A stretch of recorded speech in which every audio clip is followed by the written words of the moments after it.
Well, it's one of the thinnest positions in all of fantasy baseball. So on draft day, what are you going to do at catcher? Are you going to take the high upside guy early, or are you going to wait for the value later on?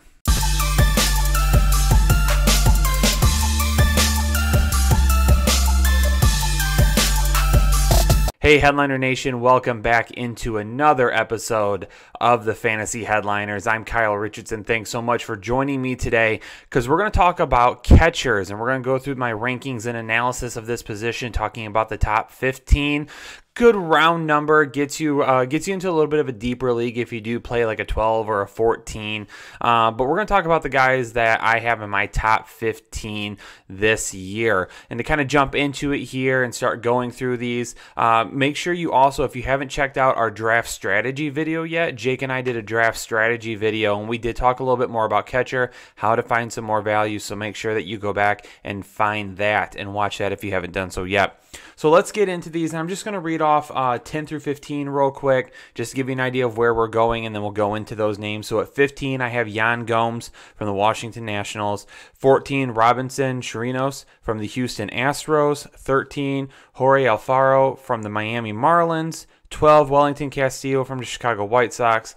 11, Austin Hedges from the San Diego Padres. And at 10, Francisco Cervelli from the Pittsburgh Pirates.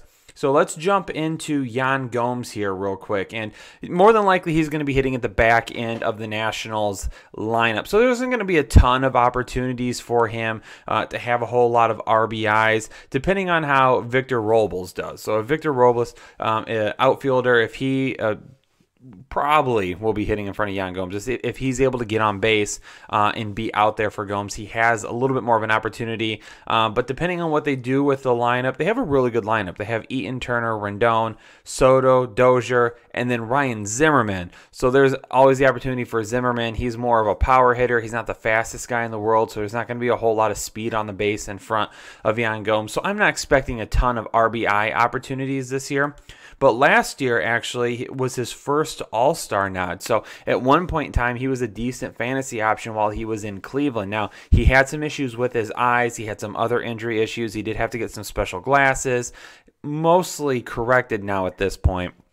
But last season, Yan Gomes, he does have 26 doubles, 16 home runs, 48 RBIs, a 266 batting average. Would like to see a little bit more in terms of RBIs from him last year to really make him a decent option. More than likely last year, if you used Yan Gomes, you were streaming him. You weren't really putting him in your lineup every single day. So this season, I expect a lot of the same. More of a streaming option, over 100 games, around 400 plate appearances, somewhere in that area. If he's able to pull that off, he's a guy that you could stream, maybe keep as your backup catcher. He's not a guy that I would rely on every single day just because he's not going to have some of the same opportunities as the other guys that we're going to talk about. Up next for the for the Houston Astros, Robinson Chirinos. More of a platoon guy, someone that you're going to pick up and put in your lineup. If your starting catcher is out, you're going to keep him as a backup. Maybe if you have an injury, you'll ride him for a little bit. Last season, a career high in plate appearances, career high in home runs with 18, career high in RBIs with 65. The one thing left to be desired last year was a 222 batting average, and because he had a career high in at-bats and a career high in games, he did strike out a lot more than what we've seen in the past. If he can get some of those strikeouts down, he can be a little bit better of a fantasy option. He's not a guy that I'm trying to grab on draft day, though. He could really, honestly, maybe end up being a waiver wire guy later on. Coming up next for the Miami Marlins now, because he was traded. Apologies for that. Jorge Alfaro. I liked him last year. I really did. I liked Alfaro last year. I was hoping that he would really stick and show us some of those tools that he showed us while he was in the minor leagues. It wasn't a bad season by any means. A 262 batting average, only 10 home runs and 37 RBIs. So he's a guy that's going to offer probably a decent average. He's going to have to grow into his power a little bit. He's only going to be 26 years old this year, though, so still plenty of time for him to really adapt. Catchers, they take a little bit more time to develop normally, especially if you're not not like a top tier prospect. So he might start to come along a little bit more this year. He's probably only going to hit in the 7 hole, maybe a little bit higher, like 6, but probably won't hit too much higher than that. A lot of projections show him for around a 270 average, 11 home runs, 39 RBIs. So again, we're looking at a guy that maybe if you're in a dynasty league, you try to hold for a while. In a redraft league, though, more than likely keeping him on the waiver wire or holding on to him as a backup option. Moving on to my next catcher now, number 12, Wellington Castillo from the Chicago White Sox. Last year, a 259 batting average, only 6 home runs, though, only 7 RBIs. The big thing is 49 games. So he had some issues last season with injuries, only 181 plate appearances. It's his lowest amount in quite some time. He's played in at least 100 games in 2013, 14, 15, and 16 in the 96 games in 2017 with the Baltimore Orioles. And the reason the White Sox brought him in is because of the career year he had with the Orioles in 2017. 20 home runs, 53 RBIs, but 282 batting average. Really nice to have in the catcher position for fantasy baseball. Didn't even get close to that last season. So, and 2017 was more of an outlier. If you look at his career stats, he looks to be a little bit closer to what we saw in Chicago last year. If he can stay healthy, some of those other numbers like the home runs, the doubles, the RBIs will obviously be a little bit higher. He is still a guy I expect to strike out quite a bit. He is a guy I don't expect to hit for a really high average. But he is a guy, if healthy, he's a guy, one of the first options that I would turn to if I were to have an injury, or again as a replacement on my bench. It's some depth for the catcher's position. Moving on next to Austin Hedges at 11. With Austin Hedges, now here's the thing with him. He's probably never going to give you a great average. Although last season, he hit 231, which is better than what we saw the year prior. Only a 282 batting average. The reason you have Austin Hedges in your lineup, though, is if you are betting on power. That's it. Austin Hedges, he's going to strike out a lot. He's not going to hit for a high average, but there is a legit opportunity for him to offer you anywhere from 15 to 20 home runs. He was only 25 last year, though. He's always been a defensive catcher. He's never had the best bat. Even as a prospect, he looked like he was going to be a guy that came up and offered you more behind the plate than he did at the plate. But he is a guy, though, that if I decide to wait on the catching position and I need power late in the draft, Austin Hedges is a guy that I will take. I think he does have that 20 to 25 home run potential. More than likely, I think his floor is around 15. But I think as he matures as a hitter, I think we are really going to have the opportunity for him to become a 20 to 25 home run type of guy. The one thing that you have to remember, though, is that they just made a trade, though. So they have Francisco Mejia now coming over from the Cleveland Indians. Mejia was a really good prospect, a guy that had who really most notably was one of the longest hitting streaks in minor league baseball, had that a couple of years back. So we'll have to see how that plays out. If the San Diego Padres put them more in a timeshare, if they do give Austin Hedges really the keys to the position and say, here you go run with it. If they give him the keys, look for that home run upside. If they don't, it's something that we need to monitor in spring training just in case. But I will still spend a pick on him in draft day because I think he does beat out Mejia for right now. Coming into my next catcher now, looking at catcher 11. This is a guy that I owned in a lot of leagues last year. So in a majority of my leagues, in my drafts, I skipped on catcher at the beginning of the draft, and maybe I missed a couple of targets. Francisco Cervelli was a guy that I went after in a lot of my leagues, and a lot of people maybe said, why would you do that? 32 years old. He's never had double-digit home runs. He's never had more than 50 RBIs. Last season, he played a lot better, though. He ended up having 12 home runs, 57 RBIs, gave you 404 plate appearances, a 259 batting average. In years past, though, he's had a 301 batting average, a 295 batting average, a guy that doesn't strike out a ton, that will put the ball in play. And the reason I went with him is because I was looking for some safety nets. So, talked about this in the draft strategy video as well. I play in a lot of head-to-head leagues, and if I play in head-to-head leagues, I try to be a little bit more safe because I don't want to, number one, have a catcher that misses 3-4 games a week. I don't want to have a catcher that really hurts me with a bat. I want to have a catcher that just helps, that does a little bit, adds to those stats, and that's what he did, and that's why I targeted him in a lot of head-to-head leagues last year. It ended up paying off.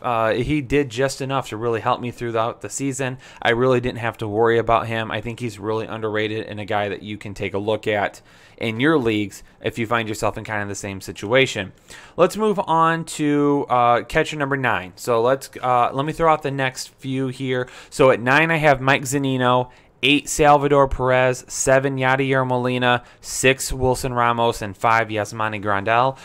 Mike Zunino, he's like, it doesn't matter what sport you play, whether it be fantasy baseball, football, basketball, hockey. You have that one player, right? That one player that you love and you just never can quit. That's Mike Zunino for me in fantasy baseball. It is. And I love that he is no longer with the Seattle Mariners. Mike Zunino is a guy that, honestly, he was rushed a little bit. Came up to the majors at 22 years old. He was one of the top, actually, hitters in the draft the year that he was drafted. He was considered the top catcher. He was considered a guy that would come up and be able to help with the bat. And it just has never really happened. For average, the average has really hurt him, though. Last year, I thought he was going to be a breakout player. He ended up hitting 251 and 435 RBIs in 2017 at 26 years old. I said, okay, here's the breakout. Here's what we need from him. 2018 is going to be better.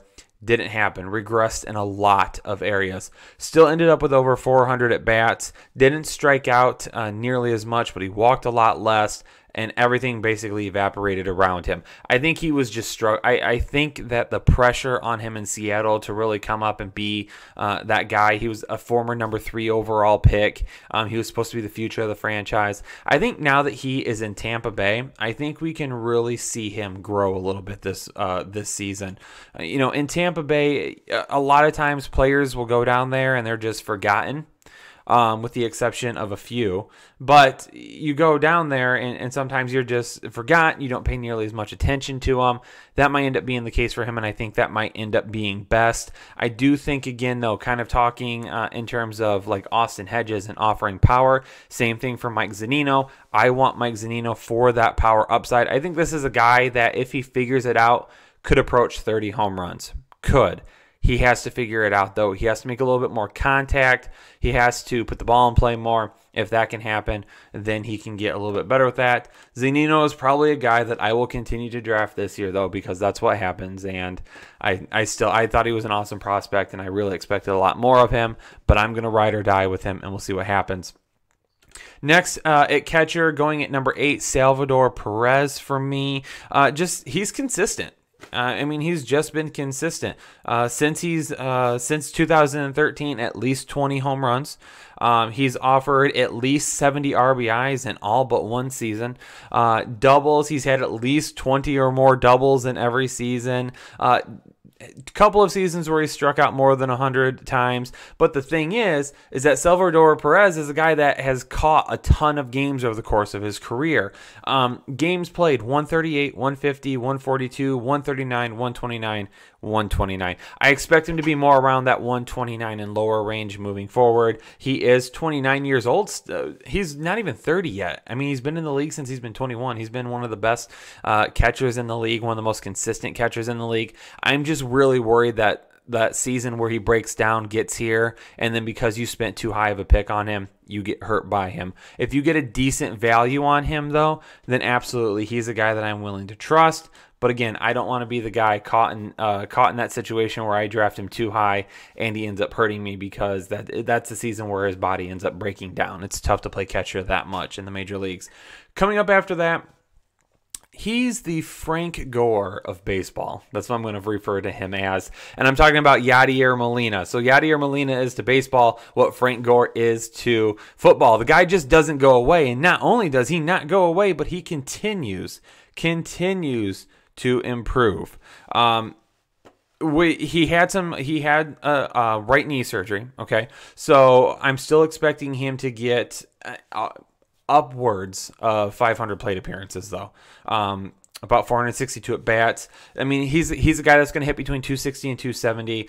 He's going to offer double-digit home runs. It wasn't until recently that the power started to show a little bit more. 18 home runs and 20 home runs. He's been in the league since 2004, and he only has 5 seasons with more than 10 home runs. He's only hit 20 home runs twice in his career, but he makes a ton of contact.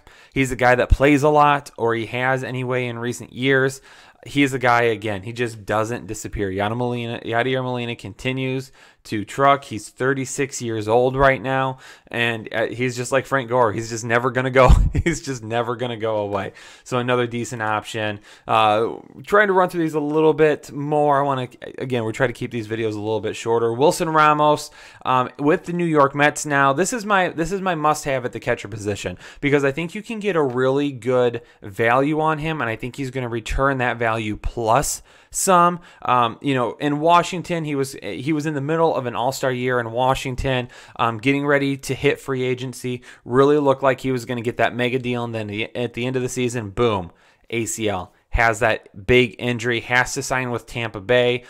With Tampa Bay, 2 seasons. He was an all-star last year with Tampa Bay, got that average back up over or almost to 300. But in the last few seasons, 307, 290, and then last year he hit 307, 260 when he was coming back from the knee injury, and then back to 306 last year. He's a guy that's going to hit 300, a guy that's not going to strike out a ton, and I think a guy that really is going to offer you a lot of value in that Mets lineup this year. If you skip on the first few catchers, grab Wilson Ramos shortly after that.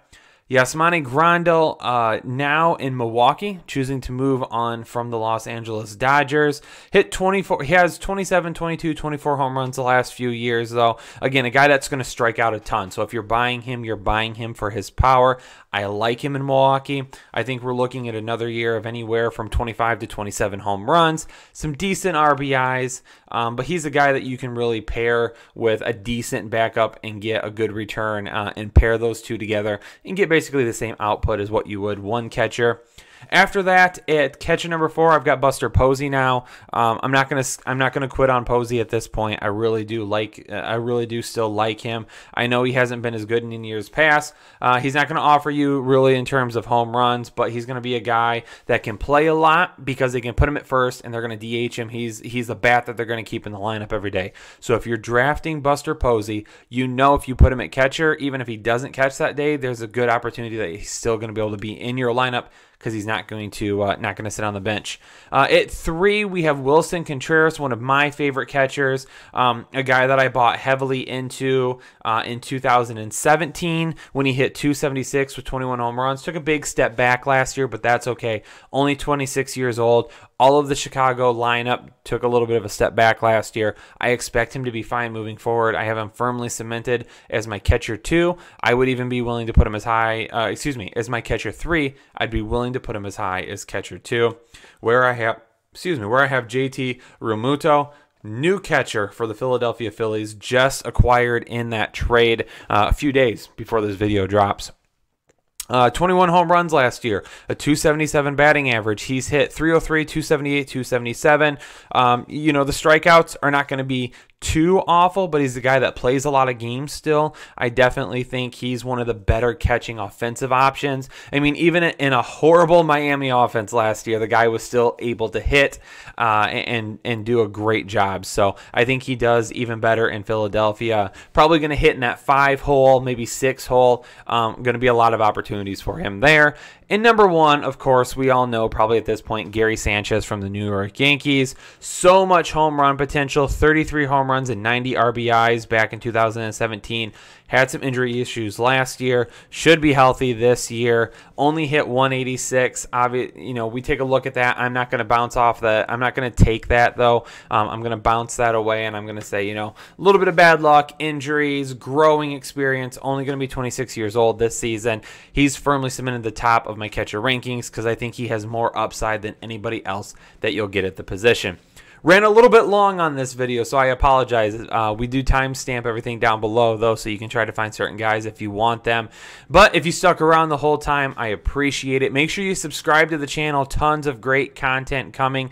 I can't stress that enough, that Jake and I are working hard behind the scenes to give you as much information and some great shows. So if you can subscribe, like the video, and drop a comment below about your catchers. What do you think? Somebody too high, someone too low, someone that should have been in the top 15? Let me know. We're one of the most interactive sports channels on YouTube, so we'll be sure to respond to you. Thanks so much for tuning in to this episode, and I'll catch you on the next one. Thank you.